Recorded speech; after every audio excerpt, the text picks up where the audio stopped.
Voilà, et donc justement, quand les douleurs se chronicisent, c'est des douleurs chroniques post-opératoires, et il faut les prendre en charge. Et nous allons laisser la parole à Dr Guichard, qui va nous parler de ces douleurs chroniques post-opératoires, comment les prendre en charge. Je vais commencer un peu par la définition de cette douleur chronique post-chirurgicale. C'est une douleur qui s'installe après la chirurgie, qui persiste plus de 2 mois après la chirurgie, même s'il y a un intervalle libre, comme l'a dit Patricia. Ce n'est pas essentiellement que ça doit être tout de suite après la chirurgie, mais c'est après la chirurgie. Bien sûr, en ayant éliminé toutes les causes d'autres douleurs, comme une infection, une récidive tumorale, une fracture, et sans lien avec la douleur préopératoire.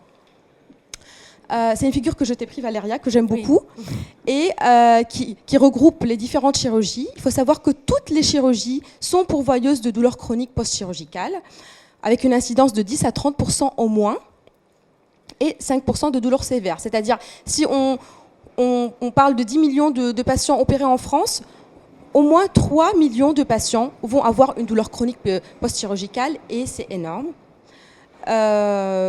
On a plusieurs exemples sur ce schéma, la sternotomie, la chirurgie du sein, la hernie inguinale, la saphénectomie, etc. Avec en rouge la part de douleur neuropathique qui est non négligeable sur ces douleurs. Alors, comment ça se passe Alors, ça part tout seul, tout en fait. Doucement, tu appuies juste une fois. En fait, tu n'appuies pas, en fait, ça part seul. Ouais. Donc, d'abord, il y a une chirurgie. Le patient est douloureux en post-opératoire. Heureusement qu'on est très sensibilisé en tant qu'équipe d'anesthésie. Donc, on va repérer ces patients. On va les repérer, adapter la prise en charge pour ces patients-là. Mais beaucoup d'entre eux vont aller voir leur chirurgien, vont passer avec une autre évaluation. Et ces patients-là, certains chirurgiens sont sensibilisés à cette douleur neuropathique et cette douleur post-chirurgicale. Ils vont les surveiller, nous les envoyer. Sinon, ces patients-là, ils vont aller enchaîner toutes les consultations, que ce soit médecin traitant, médecin chirurgien, autres chirurgiens, être réopérés, et par la suite, d'autres consultations un peu suspectes avant de venir en consultation de douleur chronique. Et ces patients-là vont passer d'une douleur aiguë post-chirurgicale à une douleur de plus en plus intense sur laquelle va se greffer d'autres composantes psychologiques, sociales, motrices, et qui va rendre la prise en charge beaucoup plus difficile. On va passer d'une douleur aiguë en douleur persistante, sur laquelle, en plus de la lésion, nous allons avoir une fatigue, des troubles de sommeil, une dépression, une anxiété, qui va rendre la douleur beaucoup plus rebelle et réfractaire à la prise en charge, et rendre la prise en charge beaucoup plus complexe, parce qu'il va falloir prendre en charge toutes ces différentes composantes pour avancer sur la prise en charge du patient. En post-opératoire, nous avons les douleurs nociceptives, des douleurs neuropathiques, des douleurs mixtes quand il y a l'association de ces deux types de douleurs, et on peut avoir aussi en post-chirurgical un syndrome douloureux régional complexe, qu'on ne va pas aborder pour le moment, mais qui peut exister en post-opératoire aussi. Ces patients, qu'est-ce qu'ils vont décrire en consultation? Ils vont décrire des décharges électriques, des brûlures, des sensations de froid douloureux, associées à des sensations anormales, à type d'engourdissement, de fourmillement, de démangeaison, de picotement. À l'examen clinique, nous allons retrouver une hypoesthésie, une allodynie, c'est-à-dire une sensation douloureuse à un stimulus qui n'est pas douloureux.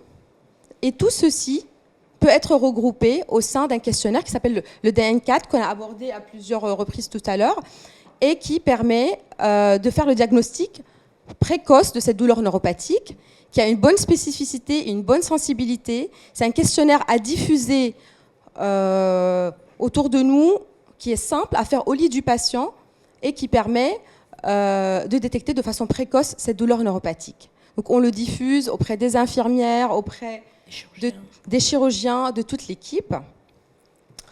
La prise en charge de cette douleur neuropathique est d'abord, selon les recommandations, par des antiépileptiques qui peuvent être la prégabaline ou la gabapentine, soit les antidépresseurs tricycliques ou les inhibiteurs de la recapture de la sérotonine et de la noradrénaline.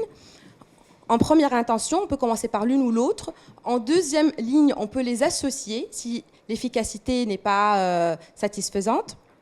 En deuxième ligne, pour la douleur neuropathique périphérique, nous avons les patchs de lidocaïne, qui est le Versatis, ainsi que les patchs de capsaïcine, qui sont posés en hospitalisation pour le moment, et pour lesquels cette molécule va être absorbée au niveau cutané, va agir par la suite au niveau de ces nocirécepteurs en les stimulant en première ligne, et après en les désensibilisant, qui va être responsable d'une baisse de la douleur. Et en troisième ligne, bien sûr, les opioïdes forts sont efficaces sur la douleur neuropathique, mais on ne les garde pas qu'en troisième ligne, vu toute la problématique de ces opioïdes qu'on peut utiliser au long cours. Et nous avons aussi, pour la douleur neuropathique périphérique, la toxine botuliниque qu'on injecte en sous-cutané de façon différente à l'injection intramusculaire qu'on fait pour la spasticité. Et merci. Merci Léa pour cet exposé également très clair qui nous éclaire bien. Donc si on revient sur le quiz qu'on avait posé, c'était est-ce que la douleur chronique post-opératoire est une cause très fréquente de consultation dans les centres de la douleur? Il y en a 94% des spectateurs qui répondent que oui. Donc on a bien compris que voilà, ça y est, c'est passé comme message, c'est fréquent et on la voit beaucoup. Mais justement, si on comprend que la douleur chronique post-opératoire, c'est souvent des douleurs neuropathiques qu'on voit souvent, quels sont les autres types de douleurs qu'on peut voir qui ne sont pas typiquement neuropathiques en consultation? Est-ce qu'il y en a d'autres? Est-ce qu'elles sont fréquentes, les autres, ou pas?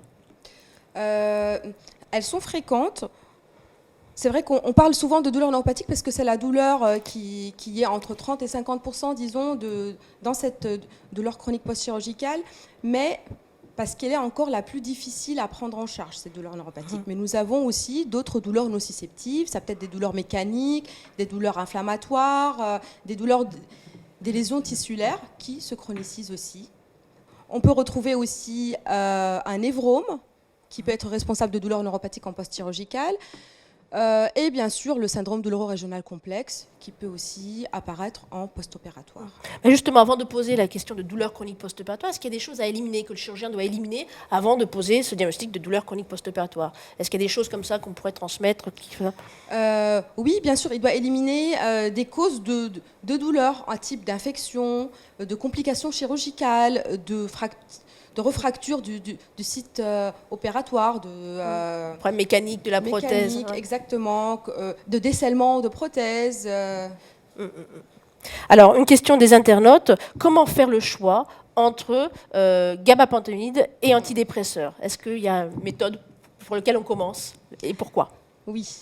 Il est vrai qu'on a deux familles par lesquelles on peut commencer. On va se baser premièrement sur cette balance d'effets, de bénéfices et de risques, tout en sachant que les antidépresseurs, notamment tricycliques, ont, de par leur action anticholinergique, beaucoup d'effets indésirables. Et du coup, ils sont contre-indiqués chez le coronarien, en cas de glaucome aigu, en cas de problèmes prostatiques. Donc, pour tous ces problèmes, on va passer à l'autre famille, en éliminant ça. Les personnes âgées aussi, qui le tolèrent un peu moins bien. Et aussi, on va s'orienter, si notre patient est plus en dépression, on va plus opter pour un antidépresseur. S'il est plus sur le versant anxieux, on va plus opter pour les antiépileptiques, par exemple. Les gabapentinoïdes, c'est ça qui... Je crois qu'ils ont la MM pour en fait l'anxiété, oui, les gabapentinoïdes. Tout à fait. Donc, ok. Alors, une autre question, c'est la place du Qutenza. On a parlé du Qutenza dans ces douleurs neuropathiques post-opératoires. Est-ce que, voilà, où on la place, à quel moment? Le Qutenza, on l'utilise en France depuis 2011, est recommandé pour les douleurs neuropathiques périphériques.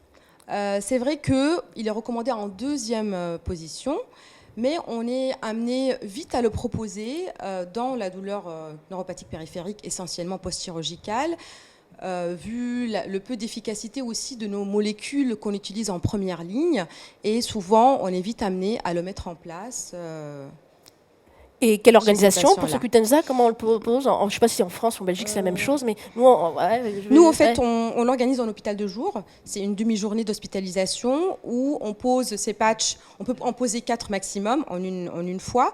On pose ces patchs au niveau de la zone douloureuse pendant 1 heure et juste une demi-heure au niveau du pied. Et puis après, c'est retiré et les patients rentrent chez eux.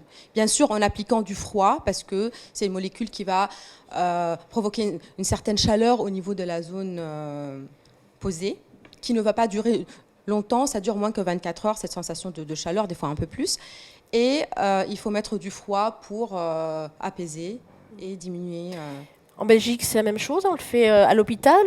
En Belgique aussi, donc c'est en hôpital de jour. C'est tout de même assez douloureux pour les patients. Une chose en Belgique, ce n'est pas remboursé comme en France. Donc c'est extrêmement coûteux en Belgique d'utiliser le Cutenza. C'est les patients qui payent leur Oui. Cutenza. Le Cutenza est très très cher en Belgique, malheureusement. Mais c'est vrai que pour les patients qui ont notamment une composante qui est une composante allodynie, ça aide énormément. Et parfois même en combinaison avec la gabapentine, prégabaline, les gens viennent en hôpital de jour. Parfois, on leur donne un petit peu d'antidouleur, de tramadol, pour qu'ils supportent la pose du patch. Et c'est vrai que ils peuvent ressentir une brûlure parfois intense, jusque 24 heures après la pose de ce patch. Mais si le diagnostic est bien fait, les gens peuvent être extrêmement bien aidés par le patch. Et l'avantage, c'est que ça a une longue durée tout de même et que c'est un effet périphérique et pas systémique. Donc pour les patients, c'est tout bénéfice. Moi, j'ai une très belle impression de ce produit qui en fait est arrivé récemment. Ça nous a changé la prise en charge des douleurs chroniques post-opératoires neuropathiques. Je veux dire, parce que finalement, les médicaments qu'on a ne sont pas très efficaces. Les médicaments gabapentine, antidépresseurs, j'ai l'impression qu'ils ont une efficacité quand même qui est très modérée. Très limitée, tout à fait, avec beaucoup d'effets indésirables, malheureusement. C'est ça, parce qu'ils ont l'AMM pour qu'on les introduise après cette première intention, mais comme ça, on sent bien qu'ils sont beaucoup plus efficaces et mieux tolérés peut-être que cette... Exactement. On sent que c'est plus efficace, c'est plus local et ça a moins d'effets indésirables. Et on peut répéter la pause tous les 3 mois si c'est efficace. C'est-à-dire les patients vont revenir pour une repose de leur patch si on a une bonne efficacité et une bonne tolérance. D'accord, on refait, on répète. En fait, si c'est répète. une efficacité à combien? On attend une efficacité à combien de ces patchs avant de le répéter? À 30%. Diminution de la douleur de 30%, c'est un peu ce qu'on ouais. retient. D'accord. Botox, je ne savais pas que c'était efficace dans la douleur neuropathique. Qu'est-ce qu'on peut en dire? Oui, c'est vrai. Le Botox est recommandé, mais en 3e intention, quand tout le reste est en échec. C'est en sous-cutané qu'on le pose. C'est des petites injections en sous-cutané de 0,2 ml tous les 1 cm et demi à 2 cm sur la zone douloureuse. Souvent, on peut appliquer de l'EMLA avant cette pose pour les patients qui sont assez sensibles, ou le faire sous Calinox, ou sans aucune autre médication. Pareil, si c'est efficace, nous pouvons tous les 3 mois répéter ce geste. L'efficacité commence au bout de plusieurs jours et peut se prolonger, plusieurs mois. Et ça va agir au niveau de cette inflammation neurogène périphérique pour baisser la douleur neuropathique périphérique. D'accord. Une dernière question, Léa. Rôle de l'anesthésiste dans les consultations de douleur. Qu'est-ce que ça apporte d'être anesthésiste et de travailler en douleur? Je crois qu'aussi, Anne-Elisabeth, tu travailles dans des consultations de douleur. Je pense que, voilà, est-ce que... C'est vrai que en tant qu'anesthésiste, on est plus dans, disons, on peut dire qu'on va plus comprendre ces patients à chaque point de leur parcours parce que c'est notre quotidien. Tous les jours, on est face à la chirurgie, à la douleur post-chirurgicale.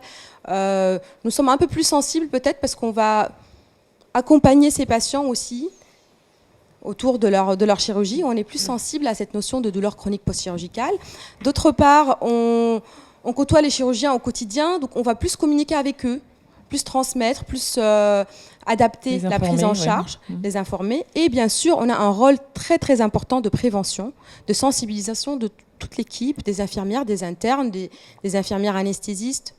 Merci Léa, on va interrompre cette émission. Donc un petit mot pour conclure, on a vu que c'était très important de détecter les patients en consultation, la vulnérabilité à la douleur, de les prendre en charge, une prise en charge adaptée, et individualisée, avec le monitorage péropératoire de l'analgésie. Et puis après, c'est la trajectoire douloureuse qui ne s'arrête pas juste en post-opératoire, mais un peu plus tard. Donc le suivre les patients et la prise en charge de la douleur chronique post-opératoire qui est importante avec la place de l'anesthésiste dans ces consultations. Je vous remercie pour votre attention.